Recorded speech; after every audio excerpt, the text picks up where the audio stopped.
So hello everyone, welcome back to rankers class 9 NITSC channel. This is Kunal. तो भाई आज हम स्टार्ट करने वाले हैं स्फेरिकल मिरर्स के बारे में। ठीक है, हमने लाइट चैप्टर अपना स्टार्ट करा था पिछले लेक्चर में। जो बच्चे नए हैं, ठीक है, वो अपना पिछला लेक्चर मस्ट है कि जाके देखें, तभी आपको आज वाली चीज़ें समझ में आएंगी। अगर नहीं समझ में आती हैं तो प्लीज़ ऑफेंड मत होना, क्योंकि आपको पिछली लेक्चर्स आपने मिस करी है।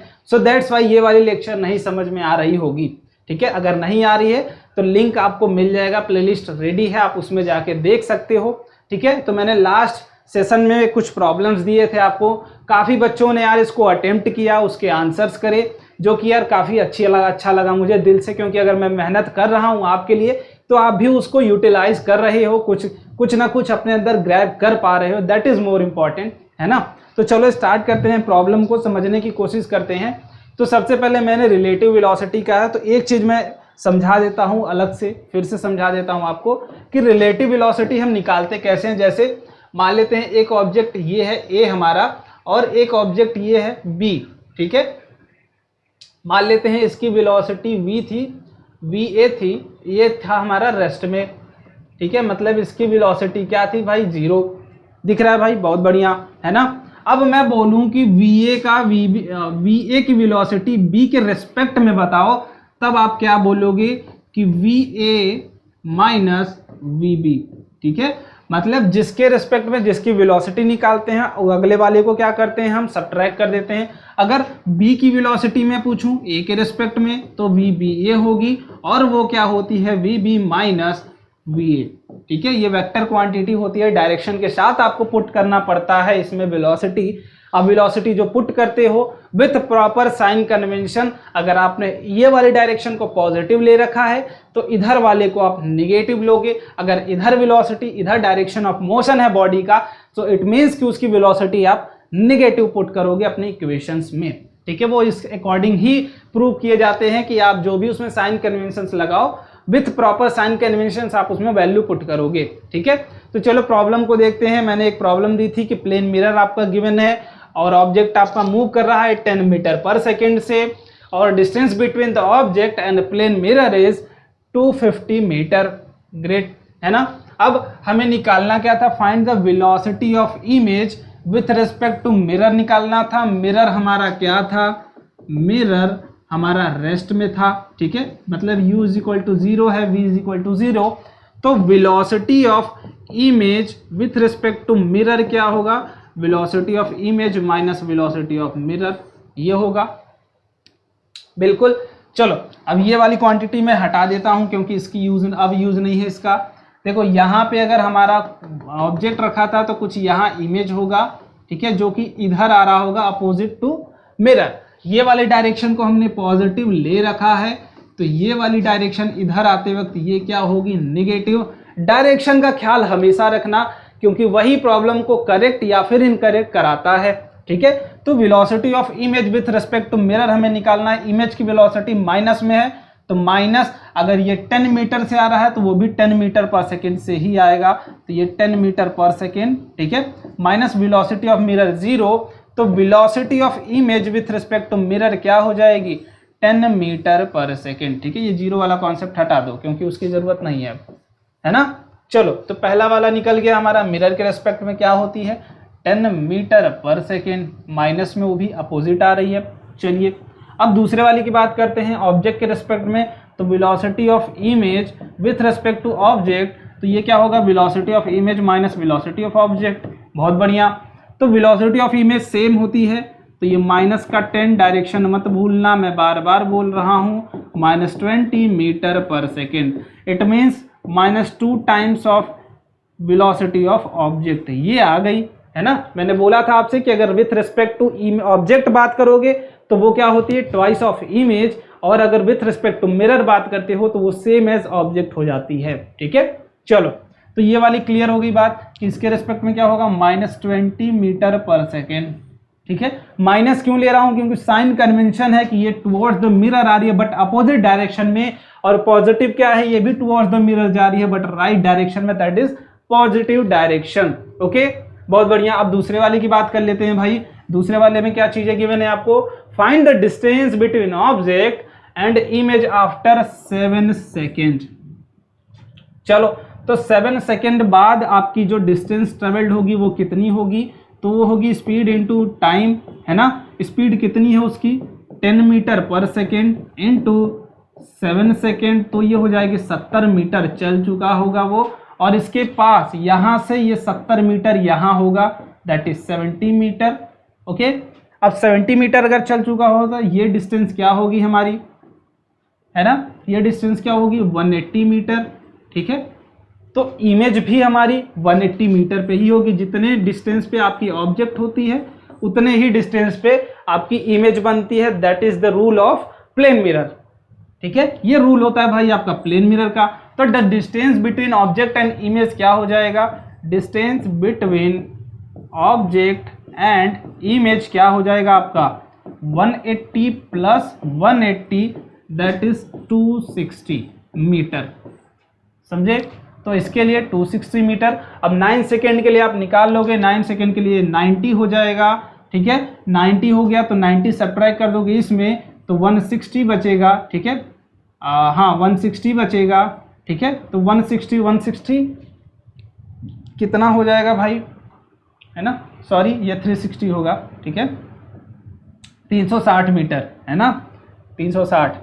तो ये क्या हो जाएगा 320 मीटर, कब, आफ्टर 9 सेकेंड वाले में। ठीक है, ये हो गया 7 सेकेंड का, ये हो गया 9। अब आप मैच कर लेना क्या आप सही थे या फिर आप रॉन्ग थे, है ना। अगर सही हो तो वेरी गुड, अगर नहीं गलत कही हो तभी भी वेरी गुड, बिकॉज आपने यार प्रैक्टिस तो एटलीस्ट करी है। ठीक है, अब जो बच्चे प्रैक्टिस नहीं करे हैं उनकी गलती है भाई, एटलीस्ट आपको प्रैक्टिस तो करना चाहिए। चीज़ें अगर नहीं समझ में आती हैं थोड़ा सा अपना माइंड यूज़ करो, ताकि जब मैं एक्सप्लेन करूं तब आप समझो कि मैंने क्या स्टेप्स गलत करे थे, क्या स्टेप्स सही करे थे, तब आप डिफ्रेंशिएट कर पाओगे उसको और अच्छे से चीज़ें समझ पाओगे।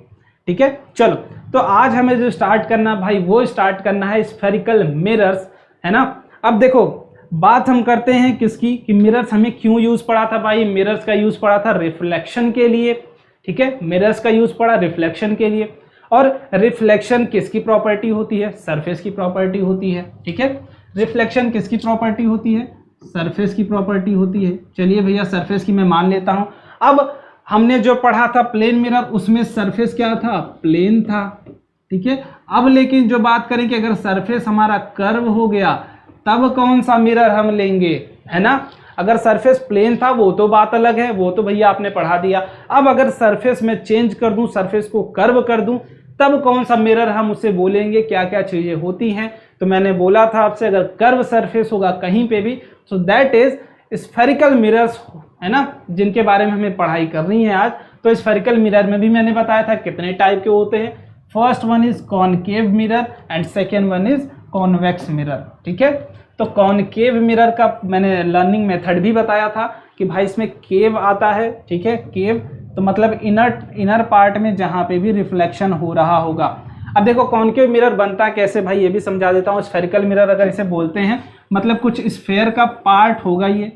ठीक है, जैसे मान लेते हैं ये हमारा स्फेयर है। ठीक है, चलो ये सर्कल बनाते हैं भाई यहाँ पे। ठीक है, चलो इसको इरेज कर लेते हैं। ये हमारा कुछ स्फेयर है। ठीक है, ये हमारा कुछ स्फेयर है ना।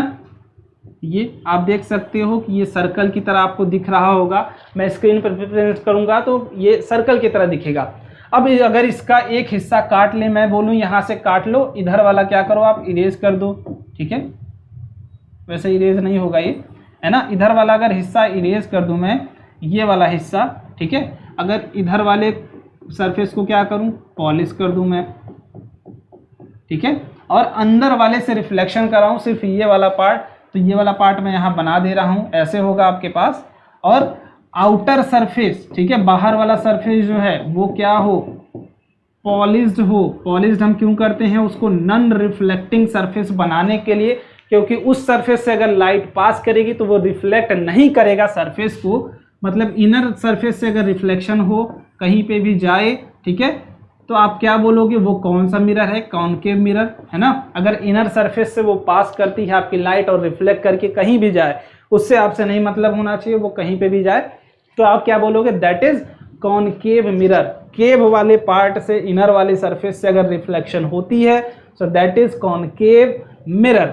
ठीक है, चलो अब कुछ कॉनकेव मिरर के बारे में बेसिक डिटेल्स जान लेते हैं कि क्या इंपॉर्टेंट होता है इसके बारे में जानना।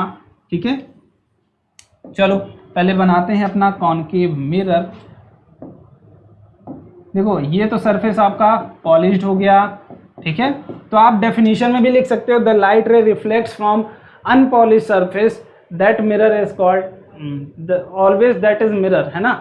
कोई भी सरफेस अगर अनपॉलिश्ड है उसी से क्या होगा, आपका जो लाइट होगी वो रिफ्लेक्ट करेगी। आप बोल सकते हो inner part, when inner part is unpolished that mirror can be said as concave mirror, अगर इनर पार्ट आपका क्या है, अनपॉलिश्ड है तो। ठीक है, अब देखो एक लाइन ये होती है आपकी प्रिंसिपल एक्सिस, आप इसको बोल सकते हो क्या, प्रिंसिपल एक्सिस भी बोलते हैं या फिर रेफरेंस लाइन भी बोल सकते हो, प्रिंसिपल एक्सिस। ठीक है ना, ये लेंस के लिए इंपॉर्टेंट लाइन है भाई प्रिंसिपल एक्सिस। आप बोल सकते हो डायमीटर के क्रॉस जाती है। ठीक है, ये डायमीटर अगर आप लेते हो तो वही सेम लाइन है उसके लिए, बट वो प्रिंसिपल एक्सिस है, मतलब यहाँ से जो भी आप मेजरमेंट करोगे, जो भी चीज़ें करोगे, ऑब्जेक्ट का प्लेसमेंट हो, डिस्टेंस मेजरमेंट हो, जो भी हो, है ना, हाइट मेजरमेंट हो, सब कहाँ पे करने वाले हो आप, सब रेफरेंस लोगे किसका, प्रिंसिपल एक्सिस का। ठीक है, चलो अब इसके बाद अब देखो सर्कल था तो इसका कुछ सेंटर होगा, बिल्कुल होगा। अगर उसका एक पार्ट हमने काटा था तो इसका भी कुछ सेंटर होगा, this is C1, centre of curvature इसको बोलते हैं। ठीक है, सेंटर ऑफ कर्वेचर। ठीक है, जैसे ये वाला हमारा पार्ट स्फीयर था, है ना, ये वाला पार्ट स्फीयर था, इसमें ये था सेंटर, तो इस सर्कल के लिए सेंटर ये हुआ, तो इस कर्व के लिए सेंटर क्या होगा, दैट इज सेंटर। ठीक है, अब ये वाला पॉइंट जहां प्रिंसिपल एक्सिस और मिरर एक दूसरे को कट करते हैं, इसे हम बोलते हैं पोल और डिनोट करते हैं कैपिटल P से, और सेंटर ऑफ कर्वेचर को आप डिनोट करते हो कैपिटल C से। ठीक है, अब आगे बात करते हैं भाई। इसके बाद आपकी पोल और बीच में, पोल और सेंटर के बीच में एक पॉइंट आता है दैट इज फोकस। ये फोकस क्यों होता है इसकी भी बात मैं करूंगा आगे, जब आप मिरर इमेज की रिफ्लेक्शन की बात करोगे, है ना, इस सरफेस के थ्रू, तब आपको समझ में आएगा इसको फोकस क्यों बोलते हैं। ठीक है, तो इसको फोकस बोलते हैं, है ना, फोकस। अब इसके बाद अब देखो ये वाला पॉइंट क्या है आपका, यहाँ पे अगर समझो तो ये है पोल और ये क्या है, सेंटर। ठीक है, ये है सेंटर। तो पोल और सेंटर के बीच की डिस्टेंस आपको कौन बता रहा है, रेडियस, है ना। देख सकते हो भाई सर्कल है आपका, सेंटर और पोल के बीच की डिस्टेंस कौन बता रहा है, रेडियस। तो आप क्या बोल सकते हो कि भैया आपने जो ये डिस्टेंस लिखी है, ठीक है, ये वाली, कि पोल से सेंटर ऑफ कर्वेचर के बीच की डिस्टेंस क्या होगी, रेडियस ऑफ कर्वेचर। क्या ये बात क्लियर है, क्या ये बात क्लियर है भाई, बिल्कुल, है ना, बेसिक है, इसमें तो कुछ नहीं है। अगर ये तो मैथ की बात है, अगर जिसका मैथ कमजोर होगा तो वो नहीं समझ पाएगा। रेडियस ऑफ कर्वेचर बोलते हैं उसको। ठीक है, चलिए, और यहाँ से यहाँ तक की जो लेंथ होती है इसको F से डिनोट करते हैं, स्मॉल f से, और जिसको हम बोलते हैं फोकल लेंथ। ठीक है, और मैंने एक बात जो स्टार्टिंग में बोली थी आपसे, बहुत ही अच्छी बात बोली थी एक, कि सेंटर ऑफ कर्वेचर और पोल के बीच में आपका फोकस होता है, मतलब R का हाफ अगर कर दो तो ये वाला पॉइंट है, तो मतलब फोकल लेंथ जो होगी वो क्या होगी, रेडियस ऑफ कर्वेचर की हाफ। ठीक है, क्यों, क्योंकि वो फोकस आपका क्या होता है, मिड में होता है, between the centre and pole, so that's why the length between centre and pole is radius, so you can say that the focal length will be R/2। ठीक है, चलो ये वाली बात हो गई कॉनकेव मिरर के लिए। बेसिक बात है भाई कि आउटर सरफेस पॉलिश्ड होगा, इनर सरफेस अनपॉलिश्ड होगा। स्क्रीनशॉट लेना है, स्क्रीनशॉट ले लो, या फिर आपको अगर जैसे भी समझ में आए वो ले लो। ठीक है, इसको हम बोलते हैं अपर्चर। ठीक है, अपर्चर ऑफ मिरर बोल सकते हो, जिस सरफेस से आपकी लाइट रिफ्लेक्ट होती है उसे आप अपर्चर ऑफ मिरर भी बोल सकते हो। ठीक है, चलो अब बात करते हैं भाई कॉनकेव मिरर की। ठीक है, तो अगेन मुझे ज़रूरत पड़ी एक स्फीयर की, मैं फिर से स्फीयर बना लेता हूँ। अब यहाँ पे हम क्या करने वाले हैं, इनर सरफेस को पॉलिश करने वाले हैं। ठीक है, ये वाला पार्ट हम काटेंगे, इधर वाला पार्ट, ठीक है, ये वाला पार्ट, यहाँ से अब लाइट रिफ्लेक्ट करके ऐसे जाएगी, यहाँ से जाएगी तो ऐसे जाएगी, ठीक है, ऐसे आई थी ऐसे निकल गई, ऐसे आई थी ऐसे निकल गई, ठीक है, ऐसे। समझ में आई बात। अब जब आउटर सरफेस से मतलब केव वाले पार्ट से नहीं लाइट रिफ्लेक्ट करेगी, इसमें केव नहीं है ना, कॉन्वेक्स मिरर की बात कर रहे हैं भाई, ये चीज़ जरूर भूलना मत, है ना।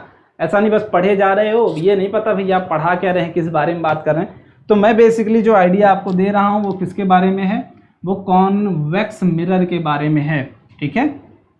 तो आपने क्या करा, इनर सरफेस को पॉलिश्ड कर दिया, ठीक है। ये क्या है, पॉलिश्ड सरफेस, ठीक है, सरफेस। जहाँ पे केव वाला पार्ट पॉलिश्ड होगा वो क्या होगी, आपकी कॉन्वेक्स मिरर, ठीक है। तो सेम केस यहाँ पे भी होगा, है ना। अब एक बात बताओ कि कर्व आपको कैसा दिख रहा है, आपको कर्व तो ऐसा दिख रहा है, तो सेंटर ऑफ कर्वेचर इसका यहाँ पे लाई करना चाहिए, ठीक है, और फोकस भी यहाँ पे लाई करना चाहिए। तो जो बातें उसमें थी सेम बातें यहाँ पे होगी। ये क्या है, प्रिंसिपल एक्सिस, ठीक है, एज इट इज। ये भी रेफरेंस लाइन है आपकी, ऑब्जेक्ट जहाँ पे भी प्लेस करोगे आप इधर ही प्लेस करोगे, ठीक है। और आपकी जो सेंटर ऑफ कर्वेचर इधर लाई करेगी, that is R distance, that is r/2 या फिर स्मॉल f, ये कैपिटल F से डिनोट करोगे आप, ठीक है। तो सेम बात इसमें भी है, जो बातें हमने उसमें करी थी वही बातें। ये होगा सेंटर ऑफ, ये दिस इज r, है ना। तो सेंटर आप देख सकते हो, अगर ये वाला पार्ट हम काट रहे हैं, सेंटर इधर लाई कर रहा है, तो इसका भी सेंटर, इस वाले कर्व का सेंटर वहां लाई करेगा, ठीक है। समझ में आई बात, दोनों को रिलेट कर सकते हो, है ना। चलो, अब अगर हमारे पास मिरर है, ठीक है, अगर हमारे पास मिरर है तो हमें अगर इमेज फॉर्मेशन करनी है तो मिनिमम 2 रेज चाहिए, क्योंकि अगर जहां पे भी एक रे दूसरे रे को कट करेगी आफ्टर रिफ्लेक्शन, वो पॉइंट क्या होता है, आपकी इमेज फॉर्मेशन का पॉइंट होता है। तो हमें अगर मिरर गिवन है, ठीक है, इमेज तो बन रही है, ऑब्वियस सी बात है, इमेज तो बनेगी। अगर आपको मिरर के सामने प्लेस कर दिया जाए कोई ऑब्जेक्ट की, इमेज तो बनेगी। बट हम कैसे समझते हैं कि इमेज कैसे बन रही होगी। आप फिजिक्स पढ़ रहे हो भाई, तो आपको ये तो पता होना चाहिए ना कि आपको रीजन कि कैसे रे लाइट जा रही होगी, कैसे बन रही होगी। तो वो बेसिक आइडिया हम अब इसके थ्रू पढ़ने वाले हैं। प्लेन मिरर का तो आपने समझ लिया, अब बेसिक आइडिया जो हम पढ़ने वाले हैं वो किसका, कॉन्वेक्स मिरर के, कॉनकेव के लिए, ठीक है। पहले जो पढ़ने वाले हैं रूल्स फॉर कॉनकेव, ठीक है, कॉनकेव के लिए रूल पढ़ने वाले हैं, जो भी हम चीजें पढ़ेंगे, ठीक है। तो पहला रूल जो है कि लाइट रे, ठीक है, लाइट रे अगर पैरेलल टू प्रिंसिपल एक्सिस आती है, इस लाइट रे पैरेलल टू अगर प्रिंसिपल एक्सिस आती है, मानते हैं ये कुछ इसका क्या है, सेंटर ऑफ कर्वेचर है, दिस इज फोकस, ठीक है, फोकस। तो अगर पैरेलल टू प्रिंसिपल एक्सिस आती है तो वो कहाँ से पास करके जाएगी, फोकस से पास करके जाएगी। ये बेसिक रूल है, ठीक है, कि पैरेलल टू प्रिंसिपल एक्सिस अगर आती है तो वो पास करके जाएगी फोकस से। अब जो मैंने एक बात आपको बताई थी पहले भी कि ये क्यों होता है, क्योंकि मैंने बोला था कि रिफ्लेक्शन के 2 लॉ होते हैं, वो हर जगह फॉलो होंगे, वो यहाँ पे भी फॉलो होगा। कैसे, वो देखो, ठीक है, कैसे फॉलो हो रहा है। यहाँ से सेंटर से आप इस पे नॉर्मल खींचोगे, हमारा क्या है भाई, सरफेस पे हम नॉर्मल खींचते हैं, है ना। अब जैसे देखो यहाँ सर्कल मैंने लिया ये, ठीक है, मैं एक्सप्लेन कर रहा हूँ, इसको अच्छे से समझ लेना, क्योंकि ये कहीं कोई बताता नहीं आपको। इस सरफेस पे जो भी हम रेडियस वाली लाइन खींचते हैं, कोई भी हो, ये हमेशा क्या होती है, परपेंडिकुलर होती है, ठीक है। बेसिक बात है, ये कहीं आपको बताई नहीं जाती है नॉर्मली, ठीक है, बट मैं बता दे रहा हूँ कि आप कोई भी सर्कल पे कोई भी रेडियस खींचते हो, ठीक है, रेडियस मेजर करने के लिए कोई भी लाइन सेंटर टू सर्कमफ्रेंस खींचते हो, तो वो हमेशा परपेंडिकुलर होती है किसके, उस सरफेस पे, कर्व सरफेस पे, ठीक है। तो यहाँ पे ये सेंटर से आपने सर्कमफ्रेंस पे खींचा, ठीक है, सर्कमफ्रेंस पे। तो यहाँ पे भी बात है भाई, ये सेंटर है, ये सर्कमफ्रेंस है, हम इस पे कोई अगर एक लाइन ये खींच रहे हैं, ठीक है, ये वाली, तो ये क्या होनी चाहिए, दिस मस्ट बी परपेंडिकुलर। सो ये किसकी तरह काम करेगी, जो हमें चाहिए थी लाइन, वो नॉर्मल की तरह एक्ट करेगी, है ना। इंसिडेंस वाला केस पढ़ा था हमने कि ये नॉर्मल की तरह एक्ट करेगा। थोड़ा सा मैं लेंथ बढ़ा देता हूँ क्योंकि आपको दिख नहीं रहा होगा, आई होप, ठीक है। तो अब ये इंसिडेंट लाइट है तो ये एंगल क्या होगा, एंगल आई, और ये रिफ्लेक्टेड लाइन है तो ये क्या होगा, angle R. So angle I must be equal to angle R, so that ये केस भी फॉलो करता है यहाँ पे। और वो केस अगर फॉलो करता है तो वो कहाँ से पास करता है, फॉलो करने के लिए वो फोकस से ही पास करेगा। समझ में आई बात, समझ में आई? चलो बहुत बढ़िया। पहला केस कि अगर पैरेलल टू प्रिंसिपल एक्सिस आएगा तब कहाँ जाएगा। अब बात कर लेते हैं दूसरे केस के बारे में, ठीक है। तो धीरे धीरे चीज़ें समझते जाएंगे, कोई दिक्कत वाली बात नहीं भाई, ठीक है। धीरे धीरे समझेंगे, बेसिक बेसिक बातें हैं इसमें। अब दूसरी केस कि ये हमारा था फोकस और ये था हमारा सेंटर ऑफ कर्वेचर।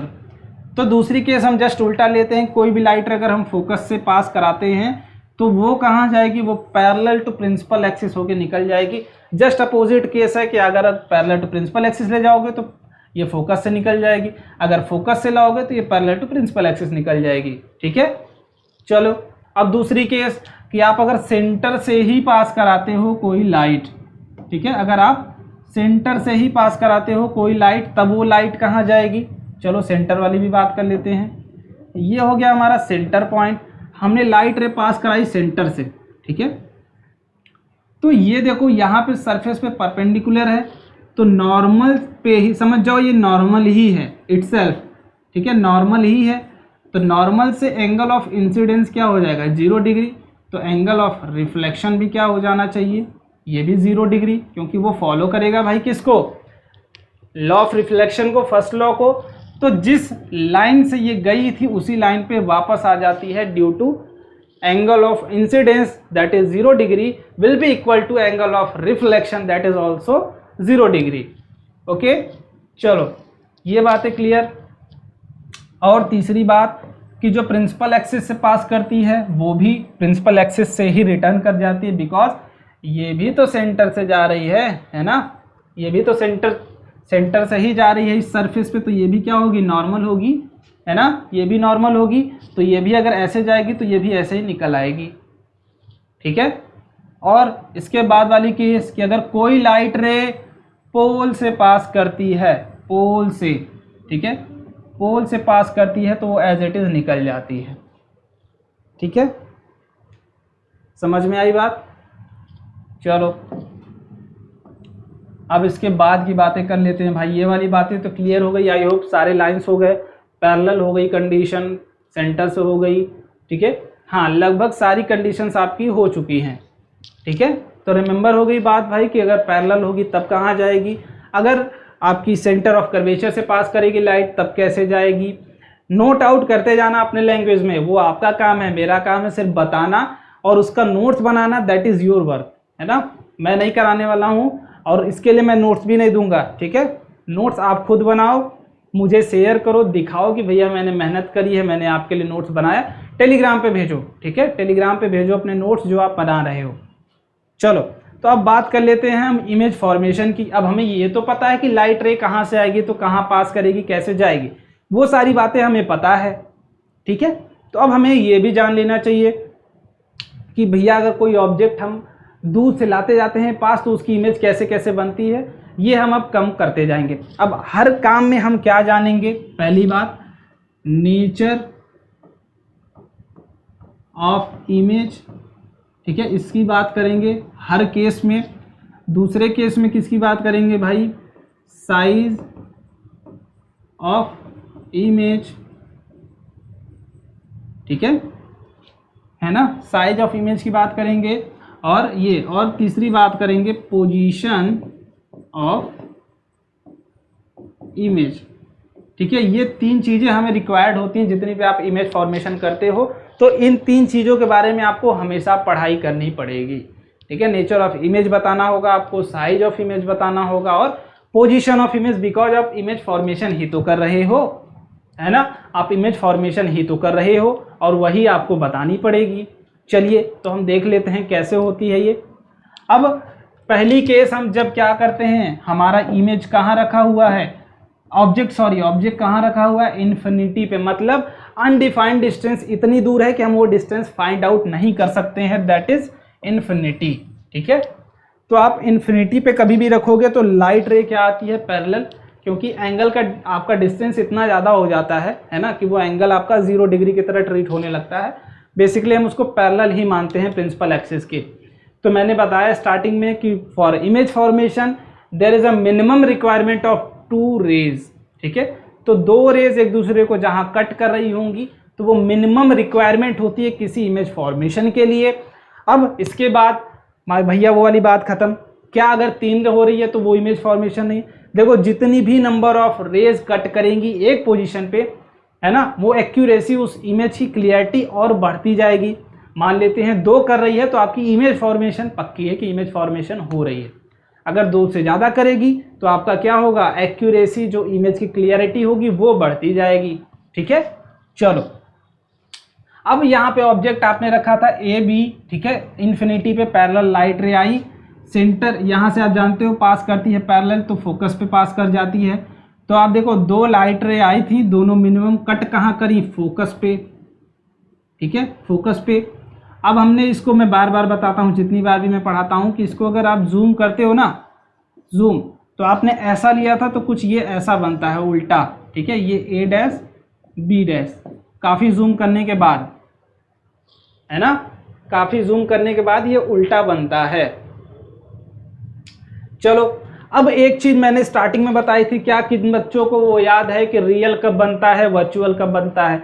जब एक्चुअल लाइट रे एक दूसरे को कट करती हैं that is the real image, जहां पे डैश लाइन एक दूसरे को कट करती हैं दैट इज वर्चुअल इमेज। तो यहाँ पे कहीं वर्चुअल का कंडीशन ही नहीं दिख रहा होगा, बिकॉज आपके पास क्या है, रियल इमेजेस कट कर रही हैं। ये इमेज आ रही थी, ये लाइट रे आ रही थी, एक दूसरे को रिफ्लेक्ट करके यहीं इसी साइड कट कर ली, ठीक है। तो मैं फिर से बता दे रहा हूं कि रियल इमेज कहाँ बनती है, रिफ्लेक्टिंग सरफेस की तरफ, रिफ्लेक्टिंग सरफेस की तरफ, ठीक है। जिधर आपका रिफ्लेक्टिंग सरफेस होता है उधर ही क्या होती है, आपकी रियल इमेज बनती है ना। अब यहाँ पे देखो, आप देख सकते हो एंगल ऑफ इंसिडेंस ये है, एंगल ऑफ रिफ्लेक्शन है, both are equal, because that is a rule कि आप अगर रिफ्लेक्शन करते हो तो आपके पास 2 लॉ हैं, आपको वो मानने होंगे, चाहे जो हो जाए, आपको सर से पाँव तक का जो लगा दो, लेकिन आपको वो लॉ तो मानने पड़ेंगे, क्योंकि आपको रिफ्लेक्शन कराने के लिए वो लॉ कंपलसरी है, ठीक है। तो इमेज फॉर्मेशन कहाँ हुई, फोकस पे। अब हमें बात करनी थी नेचर ऑफ इमेज की, तो मैंने बोला कि रियल होगी, बिकॉज रियल लाइट रेज एक दूसरे को कट कर रही हैं। अब हमने जूम करा तो ये उल्टा बन रही थी, उल्टा को हम क्या बोलते हैं, ठीक है, सब टाइटल दे दे रहा हूँ भाई मैं, है ना। उल्टा को क्या बोलते हैं भाई, इन्वर्टेड। आपको हर जगह पेयर में ही मिलेगा, तो आपको रटने की जरूरत नहीं है। अगर रियल आप बोल रहे हो तो रियल के साथ इन्वर्टेड आपको हर जगह मिलने वाला है, तो ये पेयर है। अगर आपको एक भी याद है कि रियल बन रहा है तो इट मीन्स इन्वर्टेड जरूर बनेगा, ठीक है। रियल एंड इन्वर्टेड, ये हो गई आपकी नेचर ऑफ इमेज। किस आपकी रियल बनेगी और उल्टी बनेगी। Size of image highly diminished, highly diminished, बहुत ही छोटी बनेगी। आपने यहाँ लिया था बट आपको दिख क्या रहा है, एक जस्ट पॉइंट ही दिख रहा है और कुछ दिख ही नहीं रहा है, तो आप बोलोगे ठीक है भैया, highly diminished. Position of image at focus, है ना, एट फोकस आपकी इमेज बनी, ठीक है। अब आपका काम क्या है भाई, आप करोगे सिर्फ कॉनकेव मिरर बनाओगे, ऑब्जेक्ट को प्लेस करोगे इन्फिनिटी पे, खुद से इमेज फॉर्मेशन कराओगे और देखोगे कि क्या आप राइट कर रहे हो। प्रॉपर स्केल का यूज़ करना लाइट खींचने के लिए, ये नहीं कि आप खींच दे रहे हो कहीं पे भी और, है ना। मैंने इसीलिए जस्ट इमेज लिया क्योंकि मेरी इमेज फॉर्मेशन गलत ना हो, ठीक है। चलो दूसरा भाई कि अब हमने फोकस से थोड़ा पास ले आए बट सेंटर ऑफ कर्वेचर से कुछ पहले तक ही लेके आए, ठीक है। दूसरा केस है बियॉन्ड सेंटर ऑफ कर्वेचर वाला, कि हम सेंटर ऑफ कर्वेचर पहले इन्फिनिटी पे रखा हुआ था और दूर, ठीक है। पहले इन्फिनिटी पे रखा हुआ था खूब दूर, फिर उसको हम पास लाते गए, तो बियॉन्ड सेंटर मतलब सेंटर से कुछ पहले ही हमने रखा उसको और इमेज फॉर्मेशन उसकी देखनी चाह रहे थे हम। तो यहाँ पे हमने ए बी ये वाली ऑब्जेक्ट रखी, ए और बी वाली, ठीक है। तो एक लाइट रे पैरेलल गई, मिनिमम 2 लाइट रेज की रिक्वायरमेंट है, एक हमने पैरेलल से पास करी।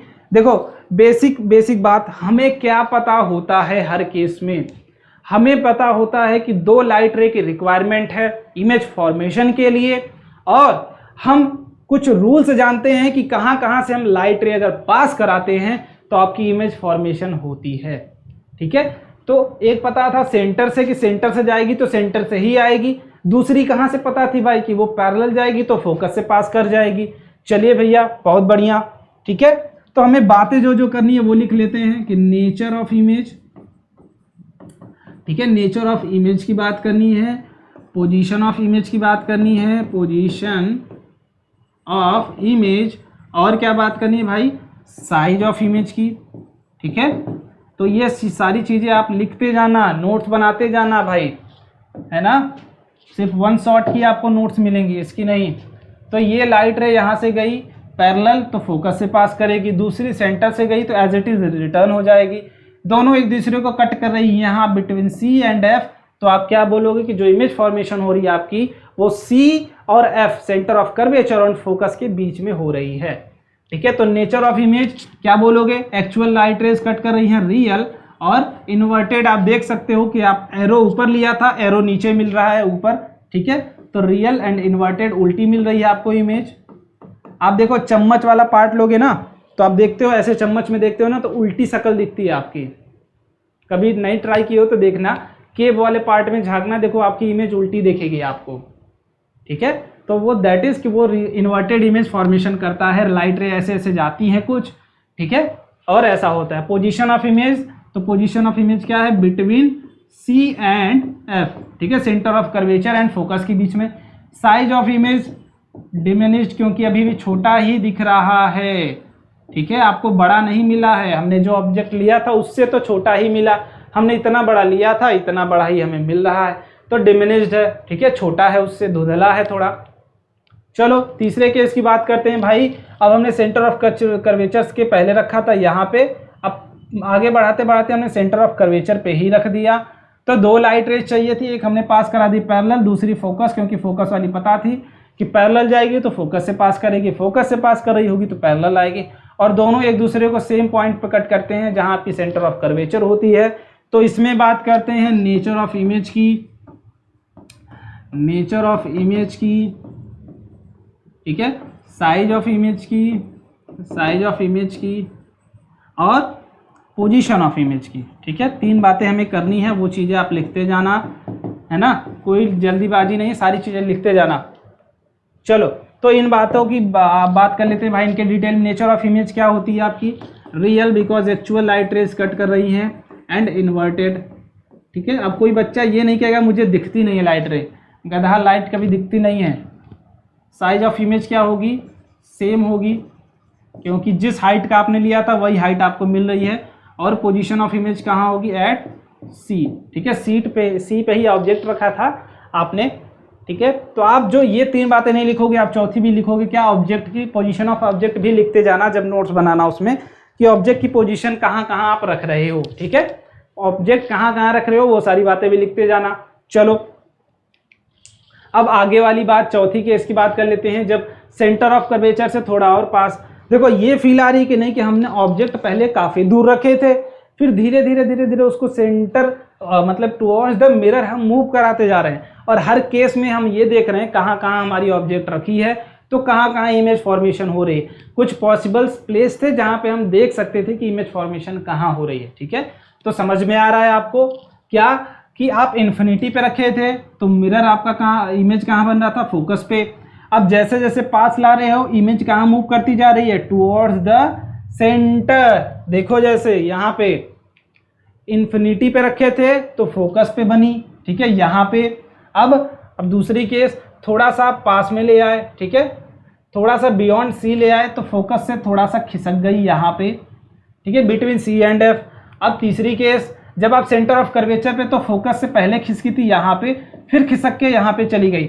आप इमेज जैसे इधर ऑब्जेक्ट मूव कराते जा रहे हो, इमेज क्या हो रही है, फोकस से सेंटर की तरफ मूव करते जा रही है। समझ में आई बात, समझ में आई कि इमेज क्या हो रही है, फोकस से खिसकते खिसकते टू अपोजिट टू मिरर जा रही है इमेज, अगर ऑब्जेक्ट आप टुवर्ड्स द मिरर ला रहे हो। समझ में आई बात, समझ में आई। चलो बहुत बढ़िया। अब इस केस की बात करते हैं, जब सेंटर ऑफ कर्वेचर से भी हमने थोड़ा इधर घुमा दिया और बिटवीन सी एंड एफ रख दिया। ठीक है, पैरेलल हमने पास कराया, एक लाइट रे गई फोकस से, दोनों कट किया बियॉन्ड सी, ठीक है। तो नेचर क्या होगा, नेचर ऑफ इमेज, ठीक है, बातें इसकी करेंगे, position of image, position of image, ठीक है, और साइज ऑफ इमेज। तीन बातें करनी है, इससे ज़्यादा बात हम नहीं कर पाएंगे इस टॉपिक पे। ये हो गया रियल एंड इन्वर्टेड, ठीक है, position of image beyond C, ठीक है, सी से इधर कुछ लेफ्ट में बन रहा है, आप देख सकते हो, ये सेंटर ऑफ कर्वेचर है, ये इमेज आपकी बन रही है, ठीक है। साइज ऑफ इमेज, अब देखो साइज हमने छोटा लिया था, बाद में बड़ा मिला, मतलब एनलार्ज, ठीक है, समझ सकते हो, लार्ज बना। देखो ऑब्जेक्ट दूर से ला रहे थे टूवर्ड्स सी, तो फोकस पे एक डॉट जैसा इमेज बना, ठीक है, फिर यहाँ पे इतना बड़ा बना, यहाँ पे जितना बड़ा आपने लिया था उतना बड़ा बना, आगे जाके थोड़ा और बड़ा, मतलब ऑब्जेक्ट हम टूवर्ड्स मिरर जितना लेते जाएंगे इमेज उतनी बड़ी बनती जाएगी, ठीक है, समझ में आई। आप मिरर के पास चम्मच लेना, थोड़ा यहाँ रखना, ठीक है, चम्मच लेके फील करना एक्चुअली क्या होता है मिरर इमेज फॉर्मेशन में, ठीक है। चम्मच लेना, उसमें अपना चेहरा देखना, देखो उल्टा दिखेगा, ठीक है, केव वाले पार्ट में देखना, फिर पहले दूर रखना तो छोटा छोटा, जैसे पास लाओगे आपका चेहरा बड़ा होता जाएगा। इट मीन्स आप ऑब्जेक्ट को पास कर रहे हो मिरर के, तो इमेज क्या हो रही है, साइज हमेशा बढ़ती जा रही है, ठीक है, साइज बढ़ती जा रही है। बहुत बढ़िया, चलो अब बात कर ली हमने, साइज ऑफ इमेज हो गया सब कुछ। अब अगले केस की बात करते हैं भाई, जब हमारा ऑब्जेक्ट फोकस पे रखा होगा, ठीक है, फोकस पे है ना। चलो फोकस की बात कर लेते हैं। तो फोकस पे पास कराया हमने, एक पास करा दिया सेंटर ऑफ कर्वेचर से, ठीक है, या फिर आप एक और कर सकते हो काम कि ये कहाँ से पास करा सकते हो, पोल से, तो ये भी पैरेलल ही जाएगा, किसके, जो आपकी लाइट रे पैरेलल आई थी, ठीक है, पैरेलल ही। आपने देखो जब इन्फिनिटी पे ऑब्जेक्ट रखा था तो फोकस पे बना, अब जब फोकस पे ऑब्जेक्ट रखेंगे तो इन्फिनिटी पे, तो ये वाला केस वाइस वर्सा वाला केस होता है, ठीक है, कि फोकस से पास कराओगे लाइट पैरेलल जाएगी, पैरेलल पास कराओगे फोकस से जाएगी। ऑब्जेक्ट इन्फिनिटी पे रखे फोकस पे बनी, फोकस पे रखे ऑब्जेक्ट इन्फिनिटी पे बनी। समझ में आई बात। चलो अब नेचर की बात कर लेते हैं। नेचर होगा, साइज क्या होगा और पोजीशन क्या होगा, पोजीशन इमेज, ठीक है। चलो इसकी बात करो फटाफट से, चलो बोलो फटाफट। नेचर क्या होगा, रियल, कॉनकेव के नेचर में, कॉनकेव के केस में रियल एंड इन्वर्टेड ही होते हैं मोस्टली, ठीक है, इन्वर्टेड। और साइज क्या होगी, हाईली एनलार्ज, ठीक है, बहुत ही बड़ी होने वाली है। और पोजीशन ऑफ इमेज क्या होगी, इन्फिनिटी पे, ठीक है, इन्फिनिटी पे। चलो ये वाली बात समझ में आ गई। अब फोकस और पोल के बीच में अगर आप रख देते हो तब क्या होने वाली है, ये केस में थोड़ा सा अपोजिट हो जाता है। देखो पैरेलल जा रही होती है तब तो हम बोलते हैं कहीं मीट कर रही होगी, ठीक है, आप बोल सकते हो थोड़ा बहुत हो सकता है कहीं पॉसिबिलिटीज बने कि मीट कर जाए इन्फिनिटी पे। अब लेकिन दोनों क्या जा रही हैं, अपोजिट डायरेक्शन में जा रही हैं, ये इधर जा रही है, इधर जा रही है, ठीक है। जैसे समझो कि तुम्हारा दोस्त इधर जा रहा है, तुम भी इधर जा रहे हो, दोनों पैरेलल एक दूसरे के जा रहे हो, ठीक है। तो मे बी ऐसी पॉसिबिलिटी आए कि तुम दोनों कहीं एक पोजीशन पे एक दूसरे को मिल लो, ठीक है, दोनों एक पोजीशन पे आ जाओ तो पैरेलल एटलीस्ट एक दोनों को देख लो। बट अगर मैं बोलूँ तुम्हारा दोस्त इधर जा रहा है, तुम इधर जा रहे हो, तो तुम दोनों एक दूसरे से क्या हो रहे हैं, दूर जा रहे हो, तो कोई पॉसिबिलिटी ही नहीं है कि दोनों मीट करो। सो दैट्स वाई इसके लिए हम जो इमेज फॉर्मेशन देखते हैं कि भाई दोनों लाइट रे कहीं से आ रही होंगी, वो वाली केस, ठीक है। समझ में आई बात कि लाइट रे अपोजिट जा रही है, ये अगर आएगी ये ऐसे जा रही है, ये वाली कुछ इससे और लंबी जा रही है। समझ में आई बात, दोनों कहीं मीट ही नहीं करेंगी। सो हमें फील आया होगा, पहला हमने ऑब्जेक्ट रखा फोकस ऑन पोल के बीच में, लाइट रे पास कराई सेंटर ऑफ कर्वेचर से, तो ये ऐसे गई थी तो ऐसे ही आ जाएगी। बहुत बढ़िया। अब दूसरा केस क्या है भाई, दूसरा केस हमने पास करा दिया ये पोल से, तो यहाँ पे भी angle I that is equal to angle R. मैंने इस केस में भी जो कराया था ये वाला, ये भी उसी कारण है क्योंकि angle I is must equal to angle R. तो जिस एंगल पे लाइट आएगी उसी एंगल पे जाएगी, ठीक है। तो वही केस यहाँ पे भी फॉलो हो रहा है, ठीक है। Angle I is equal to angle R. तो ये वाली लाइट रे हमें सीम्स होगी कहीं पीछे से आ रही इमेज के, और ये वाली भी कहीं पीछे से आ रही होगी, तो दोनों को पीछे डॉट डॉट बढ़ाओगे। मिरर के पीछे हम हमेशा डॉट लाइन डैश लाइन का यूज करते हैं, और जहां पे भी इमेज डैश लाइन से बन जाए that image will be virtual. ये बात मैं बार बार बोल चुका हूं आपसे कि नेचर ऑफ इमेज इस केस में बदल जाता है, ठीक है। मैंने बोला था ना मोस्ट केसेस में रियल होता है, बट एक केस ऐसा मिलेगा आपको जहां पे नेचर ऑफ इमेज बदल जाता है। वो केस कौन सा है? जब आप object between focus and pole रख देते हो तो, ठीक है। चलो अब इस केस की बात करते हैं भाई। नेचर ऑफ इमेज क्या होगा बताओ फटाफट।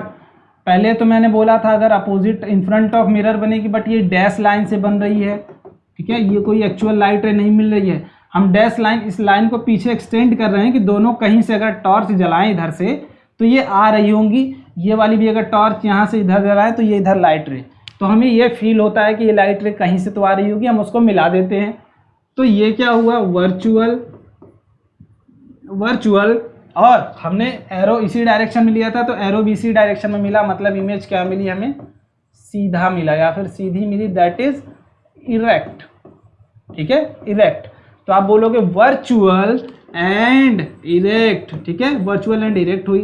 Position of image behind mirror बोल सकते हो, बिहाइंड मिरर, मिरर के पीछे बनी। साइज हाईली एनलार्ज बनती है, ठीक है, समझ में आई बात? बहुत ही ज़्यादा बड़ी बन जाती है। चलो ठीक है, ये केसेस थे हमारे कॉनकेव मिरर के। अब कॉनकेव मिरर यूज़ कहाँ होते हैं? सेविंग मिरर में यूज़ करते हो, बिकॉज आपकी शक्ल बड़ी दिखती है। Solar heating device cooker, solar cooker में भी यूज़ करते हो। क्यों? क्योंकि देखो ये होता है हमारा मिरर, ठीक है, यहाँ से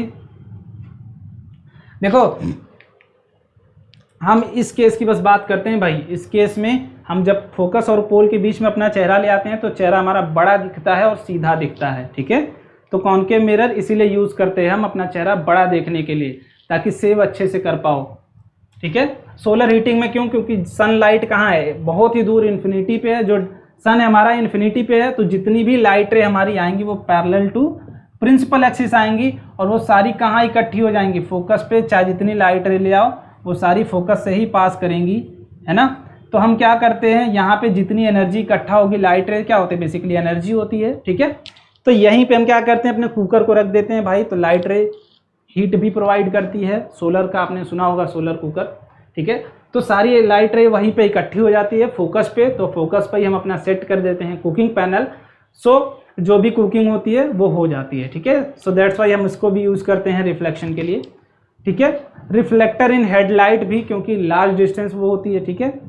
सर्च लाइट में भी यूज़ करते हैं, ठीक है। चलो बॉडी पार्ट्स देखने के लिए डॉक्टर यूज़ करते हैं, बिकॉज उससे बड़ा दिखता है बॉडी पार्ट्स।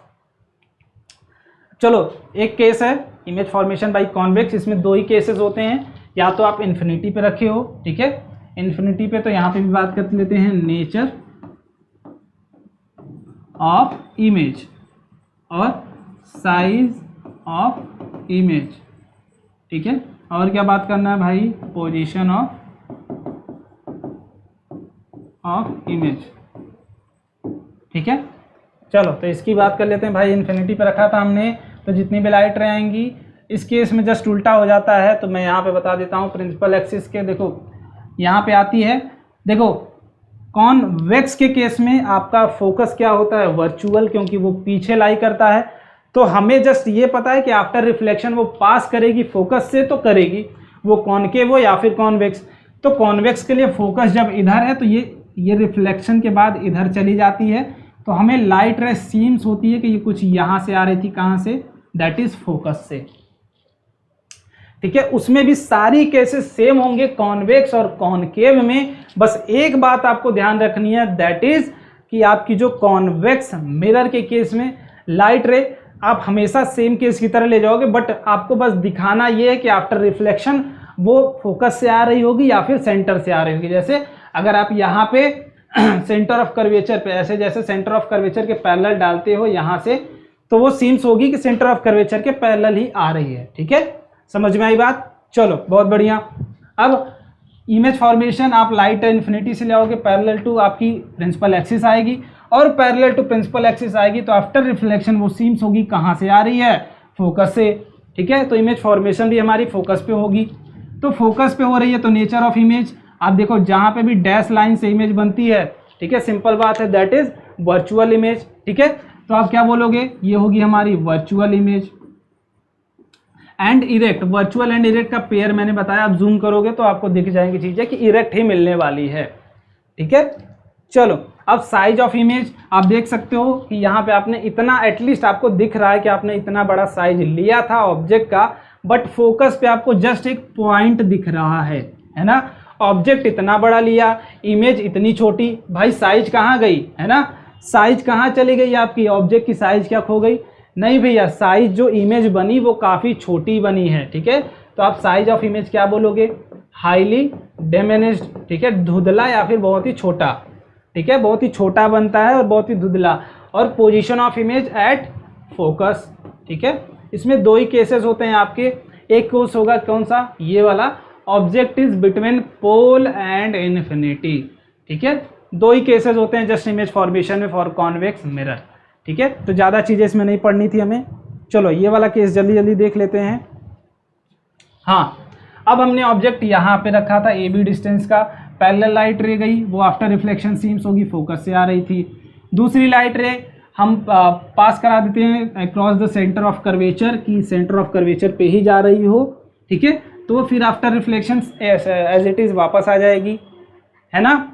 चलो, तो दोनों एक दूसरे को जहाँ कट करेंगी वहीं इमेज फॉर्मेशन हो जाएगा। अब देखो इसमें समझो बात कि आप इन्फिनिटी पे रखे थे तो फोकस पे बन रहा था और भी छोटा। आप जैसे जैसे पास आते जाओगे आपकी इमेज क्या होगी? शिफ्ट करते जाएगी टुवर्ड्स द मिरर।